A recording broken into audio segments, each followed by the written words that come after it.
பேர் ரேஷ்மா. நான் 9th படிக்கிறேன். ஹாய் ஜூலியாக்கா.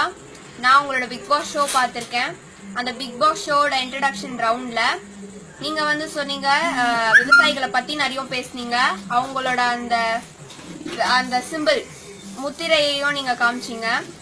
அப்படி நீங்க அதெல்லாம் நான் ஓகே தப்புன்னு சொல்லல. பட் நீங்க அப்படி சொன்ன நீங்க இப்போ இந்த 100 நாள் அந்த வீட்டுக்குள்ள இருக்கணும் அப்படின்னு அவங்க அந்த டாஸ்க் சொல்லியிருக்காங்க. அதுக்கு பதிலா நீங்க அந்த 100 நாள் ஏதாவது ஒரு விவசாயி வீட்டுல போய் தங்கி இவங்க இந்த மாதிரிலாம் கஷ்டப்படுறாங்க அப்படின்னு நீங்க சொல்லியிருந்தீங்கன்னா அது மத்தவங்களுக்கும் ஒரு இன்ஸ்பிரேஷனா இருந்திருக்கும். மத்தவங்களும் அதை அக்ரி பண்ணியிருந்திருப்பாங்க.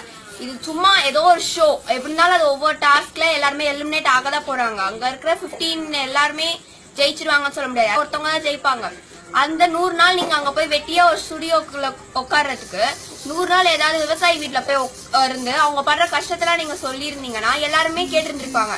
அப்ப நீங்க ஜல்லிக்கட்டு ப்ரோட்டஸ்ட் பண்றதுக்கு ஒரு அர்த்தமா இருந்திருக்கும். இது போன்ற செய்திகளை உடனுக்குடன் அறிய டாப் நியூஸ் சேனலை சப்ஸ்கிரைப் செய்யுங்கள். நன்றி, வணக்கம்.